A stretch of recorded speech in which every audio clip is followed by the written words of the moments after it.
ناظرین گرامی السلام علیکم ورحمۃ اللہ وبرکاتہ۔ سیدھی بات کے تازہ ترین پرائم ٹائم میں آپ لوگوں کا استقبال ہے۔ ناظرین گرامی، میں انصار عزیز ندوی اس وقت ایک اہم ترین خبر پر تبصرہ کرنے جا رہا ہوں۔ دراصل جب کسی محکمے میں، بالخصوص سرکاری محکمے میں، عدلیہ میں، پولیس میں کوئی آپ کی چیز پھنس جاتی ہے تو اس کو واپس لانا جوئے شیر لانے کی مترادف ہے، واپس اسے حاصل کر پانا جبکہ چیز آپ کی ہوتی ہے۔ ایسے ہی دلی پولیس سے واسطہ پڑ گیا ایک شخص کا، اور اس نے اس کو پوری طرح سے بہترین انداز میں سرکاری سسٹم کو، عدلیہ سسٹم کو سمجھانے کی کوشش کی ہے اپنی تحریر میں، اور سرخی دیا اپنے مضمون کا، فون چوری ہونے سے کہیں زیادہ پریشان کن اس کی برآمدگی کے بعد اسے حاصل کرنا۔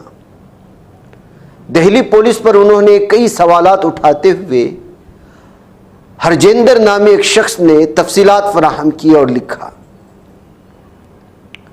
انہوں نے لکھا کہ دہلی پولیس نے گزشتہ دنوں چوری ہوئے یا گم ہونے والے موبائل فون برآمد کرنے کے اعداد و شمار پیش کر کے اپنی پیٹھ تھپتھپائی ہے۔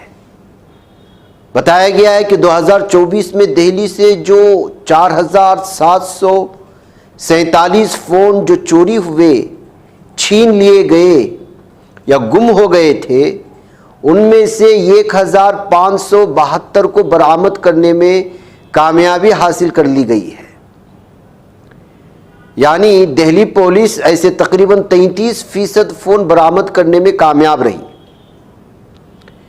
دہلی پولیس خود کو عالمی سطح کا مانتی ہے، اس لیے اس معاملے میں اس نے اپنے مقابلے میں کسی دوسری ریاست کے اعداد و شمار دینے کی جگہ دوسرے ممالک کے اعداد و شمار پیش کر دیے۔ بتایا گیا کہ لندن میں تو صرف ایسے 2% فون ہی برآمد ہو پاتے ہیں۔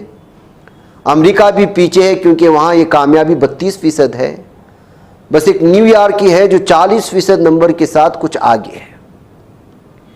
ان اعداد و شمار پر یہ کہا جا سکتا ہے کہ دہلی میں جن کے فون چوری ہوئے ان میں سے 33% ایسے خوش قسمت تھے جن کے فون برآمد ہو گئے۔ حالانکہ میرا ذاتی تجربہ کچھ الگ ہی کہانی کہتا ہے۔ برجیندر کہتے ہیں جن کے فون برآمد ہوئے ان میں سے بہت سے لوگ شاید ان سے زیادہ بدقسمت ہو سکتے ہیں جن کے فون برآمد نہیں ہوئے۔ آپ سوال کریں گے کہ ایسا کیسے؟ اس کے لیے مجھے واقعہ بیان کرنا ہوگا۔ 31 اگست 2014 کی دوپہر تھی جب پرگتی میدان میں چل رہے دہلی بک فیئر کی بھیڑ میں کسی نے میری جیب سے میرا موبائل فون نکال لیا۔ یہ فون تھا اینڈرائیڈ پر چلنے والا LG L9۔ اس کی رپورٹ لکھانے جب میں تلک مارگ تھانے پہنچا تو وہاں 3 لوگ پہلے سے موجود تھے جن کا فون اسی کتاب میلے میں چوری ہوا تھا۔ وہاں ایک سب انسپکٹر سمجھا جا رہا تھا کہ فون چوری کی FIR کرانے کی جگہ اس کے گم ہونے کی عرضی دے دے تو فائدے میں رہیں گے۔ اگر فون ملا تو تھانے سے ہی مل جائے گا، ورنہ عدالت سے لینا پڑے گا۔ میں نے جب ضد کی تو میری FIR درج ہو گئی اور مسائل بھی یہیں سے شروع ہو گئے۔ اگلے دن سے تھانے سے فون آنے شروع ہو گئے۔ فون کب، کیسے، کہاں میری جیب سے نکالا گیا، ایسی بہت سی جانکاری لی گئی۔ فون خریدنے کی ثبوت سے لے کر میرے آدھار کارڈ، پین کارڈ، سب کی عکسی کاپی بھی لی گئی۔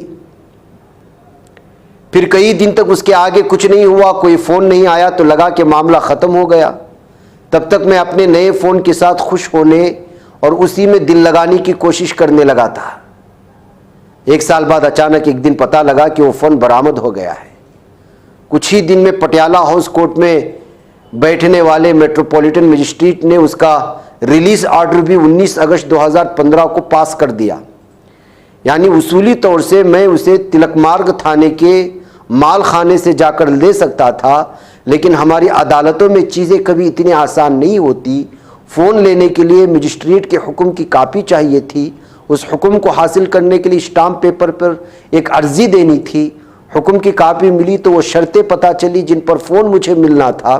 عدالتی زبان میں کہیں تو وہ فون مجھے واپس نہیں مل رہا تھا بلکہ مجھے سپرداری میں دیا جا رہا تھا، اور اس کے لیے مجھے سب سے پہلے تو 10,000 روپے کا ایک بانڈ بھرنا تھا، پھر مجھے سونپے جانے کی فوٹوگرافی اور ویڈیوگرافی ہونی تھی جس کا خرچ بھی مجھے ہی اٹھانا تھا. اس سپردگی سے پہلے ایک پنچنامہ تیار ہونا تھا جس میں مال خانے سے باہر آئے فون کی مکمل تفصیل لکھی جاتی، اس کا رنگ، اس کا ماڈل، اس کی حالت وغیرہ. میرے علاوہ سارے کاغذات پر میرے علاوہ اس شخص کے بھی دستخط ہونے تھے جس کے پاس وہ فن برآمد ہوا تھا، یعنی جو چوری کر کے بھاگا تھا. اس سب سے بھی بڑی ایک شرط یہ تھی کہ ہر تاریخ کو مجھے فون لے کر عدالت پہنچنا تھا، کیونکہ فی الحال میں اس فون کا مالک نہیں تھا بلکہ وہ عدالت کی ملکیت تھا اور صرف وہ میرے پاس موجود تھا.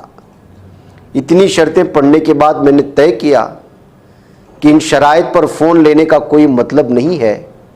میں بغیر مال خانہ گئی ایک پورا دن برباد کر کے لوٹ آیا.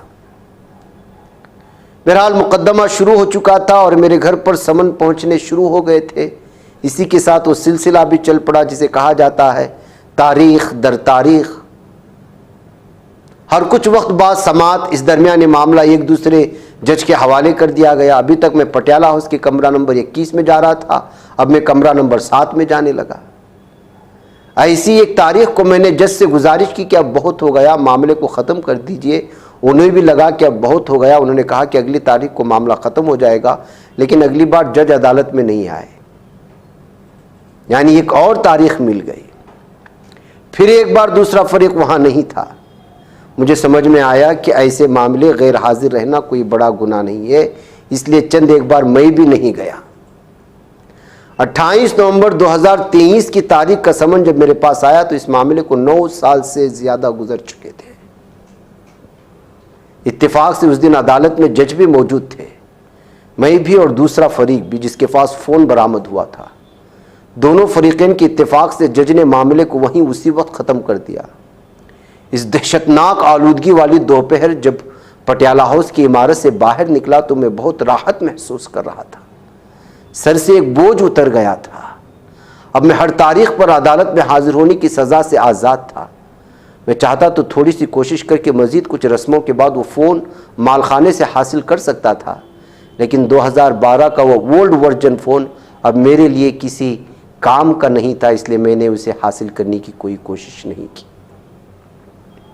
ظاہر ہے دہلی پولیس نے چوری ہوئے موبائل فون برآمد کرنے کے پچھلے کچھ سال کے جو اعداد و شمار دیے ہیں وہ ادھورے ہیں.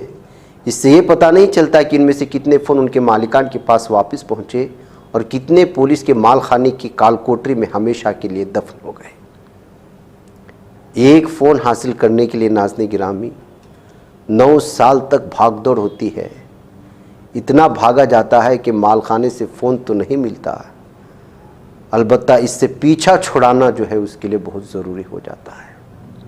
یہ بظاہر آپ کو ایک خبر لگتی ہوگی، ایک موبائل جو چوری ہو گیا، جو ہاتھ بدلی ہوا، اس کو واپس پانے کے لیے جب عدالت تک چلا گیا مقدمہ، 9 سال ہو گیا اس کا فیصلہ سنانے کے لیے ہمارے ججوں کو. تو دوسرے معاملات میں کیا صورتحال ہے ہمارے عدلیہ نظام کا، کس قدر بھیانک جو ہے یہ آزمائشوں میں مبتلا کر دیتا ہے، مقدمات میں الجھنا اور عدالتوں کے یہ سارے کے سارے کیسز میں پھنسنا آپ اندازہ لگا سکتے ہیں. اس مختصر خبر کو بہترین انداز میں اپنی کہانی کو بیان کرتے ہوئے سارے عدلیہ اور پولیس سسٹم کو سامنے لانے کی کوششیں ہوئی. مجھے اجازت دیں. یہ بچ پاتا ہے کوئی صحافی کی نگاہوں سے، ملاتا ہے یہ لوگوں کو محبت کی پناہوں سے.